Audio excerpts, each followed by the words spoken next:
O conceito que eu vou falar hoje é um que algumas pessoas me pediram para explicar e que atravessa a vida de toda pessoa LGBTQIA+, e que é extremamente violenta quanto à vivência de mulheres lésbicas. Eu irei falar sobre a heterossexualidade compulsória.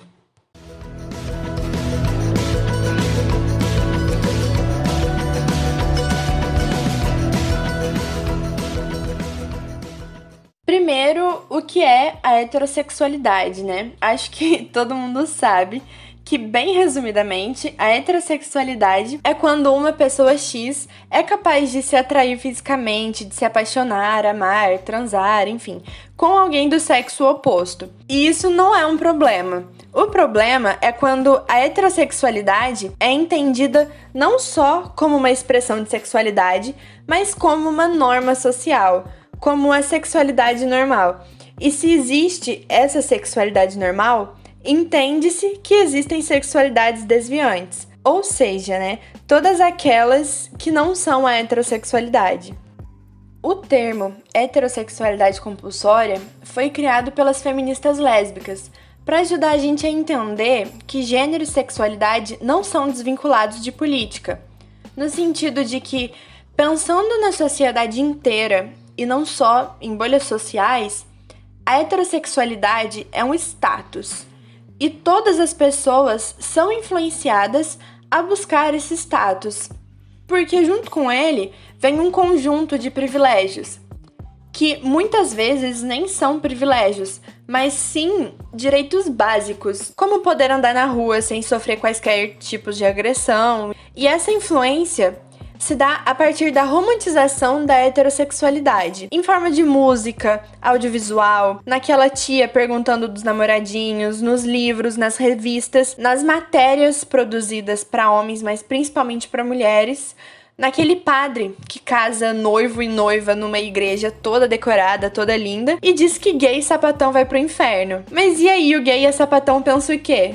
Eu não quero andar na rua com medo de dar pinta, eu não quero ir pro inferno, não quero acabar sendo só mais um número em meio aos ataques homofóbicos e lesbofóbicos.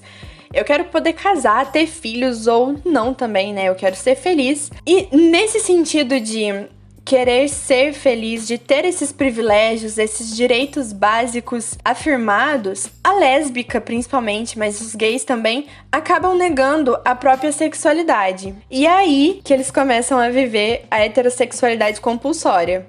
Dá para entender que é um conjunto de mecanismos que age para que todos sigam um padrão de normalidade ou que queiram se encaixar nesse padrão de normalidade?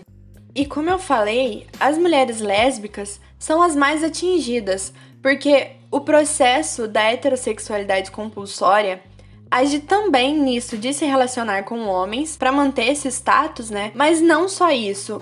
Um exemplo é usar os termos ativa e passiva nas relações sexuais entre duas mulheres, sendo que são termos usados para reforçar a, abre aspas, superioridade masculina, como se ela existisse. E nesse caso no sexo, como se o homem, sendo aquela parte dominante, é aquele quem é forte, que mete, a parte ativa da relação. E a mulher é a passiva, aquela que abre as pernas para receber.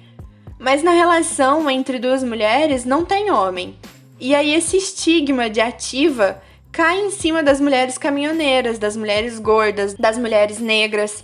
E muitas vezes as lésbicas tomam para si esse lugar de ser homem e acabam agindo como a maioria dos homens heterossexuais, que são aquelas que a gente chama carinhosamente ou não de lésbica heterotop. E não é à toa, porque olha a heterossexualidade aí de novo. Tem também as lésbicas feminilizadas, que muitas vezes, depois de se apaixonarem, de amarem, de se envolverem, de transarem com outras mulheres, continuam questionando a própria sexualidade, no sentido de se não deveriam se relacionar também ou só com homens, já que não se encaixam nesse estereótipo de sapatão. E esses são só alguns exemplos de como a heterossexualidade compulsória afeta a maioria das nossas vidas, em todas as áreas. E é importante que a gente, principalmente nós, mulheres lésbicas, enxerguemos isso para entender que tá tudo bem sermos lésbicas e não gostarmos de homens e nem nos encaixarmos nesse padrão, entende?